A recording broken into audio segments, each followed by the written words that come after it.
से भी जान लेते हैं कि वो क्या व्यू बना रहे हैं इस वक्त मार्केट्स पे। कुछ क्या कोई पोजीशंस आपको रिवर्स होती हुई दिख रही हैं? ट्रेडर्स अपनी शॉर्ट बेट्स को अब कवर करके कहीं ना कहीं लॉन्ग्स, कुछ पॉकेट्स में तो आपको लॉन्ग्स दिख रहे हैं, क्या ये साइंस दे रहा है कि शायद कल, क्योंकि आज एक बाउंस बैक जो जिसकी एंटिसिपेशन थी वो बहुत बड़ा कोई बाउंस आया नहीं, क्या हम कल कोई बाउंस बैक देख सकते हैं? What is your reading on the markets now? जी हाँ, very good afternoon to you सारे पैनलिस्ट और सारे दर्शकों को भी वेरी गुड आफ्टरनून। देखिए, this move is not at all surprising. अगर हम मार्केट एक बहुत ही स्ट्रांग बुल रैली में होता और हम पिछले कुछ दिनों में 500 या 700 पॉइंट्स अपसाइड में रैली कर चुके होते तो इतने बड़े इवेंट के पहले एक पोजीशन स्क्वायर ऑफ हो जाती और हम शायद नीचे की तरफ ट्रेड कर रहे होते। आज हम एग्जैक्टली उसका उल्टा देख रहे हैं। हमने मार्केट्स में बहुत शार्प फॉल देखा था। अब जो शॉर्ट पोजीशंस भी लेके जा रहे हैं वो कहीं ना कहीं अपना प्रॉफिट बुक करेंगे और उसके चलते मार्केट में बाइंग इंटरेस्ट है। अगर आप आज ध्यान देंगे तो बहुत सारे स्टॉक्स जो हैं आज रिबाउंड कर रहे हैं। वो ऐसे स्टॉक्स हैं जिनमें ज्यादातर शॉर्ट्स बने भी थे, which is largely your banking and financials.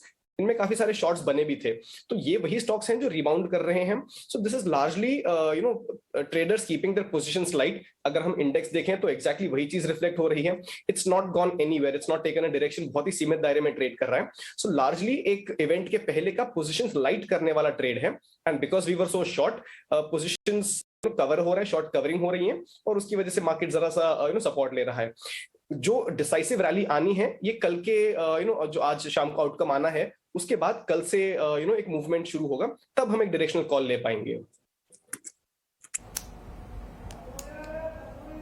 Okay, ठीक है। तो यानी कि आपकी तरफ से भी नो निफ्टी, आप कोई भी ट्रेड ना लें अभी, और ना ही नो बैंक निफ्टी। तो तीनों मेहमानों ने no Nifty no bank Nifty का आज नारा पकड़ लिया, यानी कि किसी तरह का कोई ट्रेड नहीं। स्पेसिफिक ट्रेड कीजिए स्टॉक्स का, वो ज्यादा बेहतर है।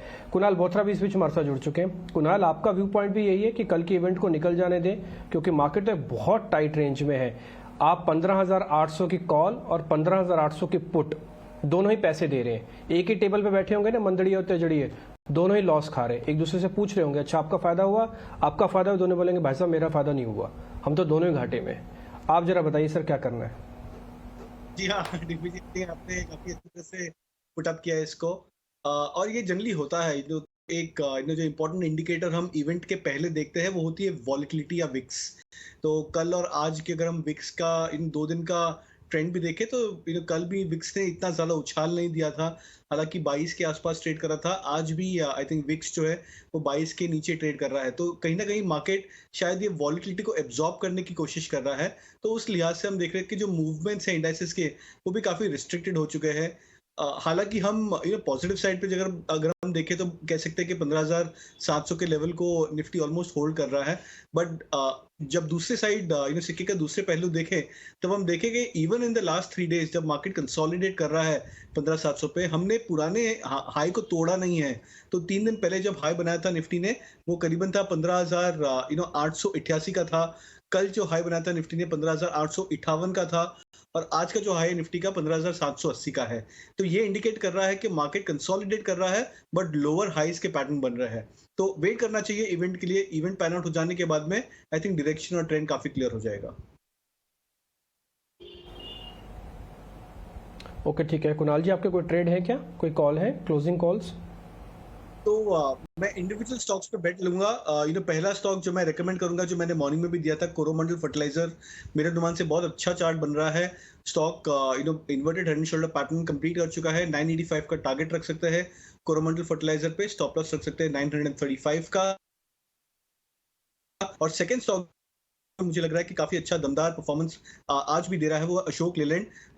133-34 का बेस बन चुका है स्टॉक में अभी शॉर्ट टर्म चार्ज के अनुमान। तो उस 133 के लेवल्स को शॉर्ट टर्म सपोर्ट रख के इसमें बाय कर सकते हैं 139 का टारगेट। ठीक है, आपके लिस्ट में है अशोक लेलैंड, आपके लिस्ट में है कोरोमंडल इंटरनेशनल। कोरो को तो सीधा सीधा आप मानसून से भी कनेक्ट कर सकते हैं। अब ये बताया जा रहा है मानसून धीरे धीरे करके गति पकड़ रहा है सदर्न इंडिया में, और अशोक लीलैंड पे भी आप ध्यान रखिएगा। ऑटोस के अंदर सभी जगह पर अच्छी बाइंग है, चाहे पैसेंजर है चाहे वो कमर्शियल है। कुणाल जी, बहुत शुक्रिया। खुश, आपकी तरफ से आपकी ट्रेडिंग कॉल्स भी बकाया हैं, आप जरा वो भी बता दीजिए। मेरे दो ट्रेडिंग कॉल्स हैं, दोनों ही ऑन दी बाय साइड हैं। मेरी सलाह रहेगी कि इसे पोजिशनली अगर लें तो ये ज्यादा फायदेमंद साबित हो सकते हैं मार्केट वॉलेटिलिटी के चलते। पहला है KEI इंडस्ट्रीज। देखिए ऐसे मार्केट में भी ये स्टॉक जो है अपना अप ट्रेंड इंटैक्ट रखे हुए है। इसमें जो फॉल आ रहा है वो भी एक बाइंग अपॉर्चुनिटी के तौर पे यूटिलाइज हो रहा है, और कहीं भी स्टॉक ने अपना 20-डे मूविंग एवरेज जो है वो भी ब्रेक नहीं किया है। So this is a very strong up trend जो हम स्टॉक में देख रहे हैं। ग्रेजुअल ही सही, लेकिन एक अप ट्रेंड में चल रहा है, and this gradual up move is actually quite advantages कि स्टॉक एकदम में रन अप नहीं कर जा रहा। सो KEI इंडस्ट्रीज पे बाइंग के लिए ध्यान रख सकते हैं। 1330 का टारगेट और 1230 का एक क्लोज स्टॉप लॉस लेके चलिए। जो दूसरा स्टॉक है that is Poonawalla Fincorp. Again very similar to KEI industries, just that एक स्टॉक में ओवरऑल NBFC और फाइनेंशियल स्पेस में जो फॉल आई है उसके बाद एक हल्का सा कंसोलिडेशन देखने मिल रहा है। लेकिन अगर मैं ट्रेंड लाइन ड्रॉ करूं तो 233 के जो लेवल्स हैं वहां पे एक बहुत स्ट्रॉन्ग बेस बन रहा है जो स्टॉक ने अभी तक ब्रेक नहीं किया है। सो ये एज अ स्टॉप लॉस यहाँ पे एक्ट करेगा फॉर पूनावाला इंडस्ट्रीज। और अगर आप यहाँ बाय करते हैं तो 255 के टारगेट्स के लिए बाय कर सकते हैं ऑन एन इमीडिएट बेसिस। पर अगर आप इसे लंबी अवधि के लिए होल्ड करें तो ये आने वाले कुछ दिनों में और कुछ महीनों में 300 तक भी जा सकता है। कुछ वापस आते हैं, शैफलर इंडिया की बात करते हैं। कुछ और हम और कुछ और हमारे एनालिस्ट काफी दिनों से, डिम्पी आपको भी याद होगा, बॉल बेरिंग कंपनीज के बारे में बात कर रहे हैं। वो भी कैपिटल रूट्स का एक छोटा सा हिस्सा। जरा शैफलर को लेके आइए।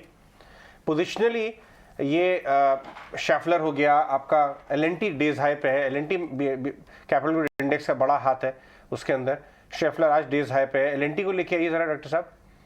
NRB बेरिंग देखिए 5-6% ऊपर है। ये देखिए ये हाल हो रहा है। L&T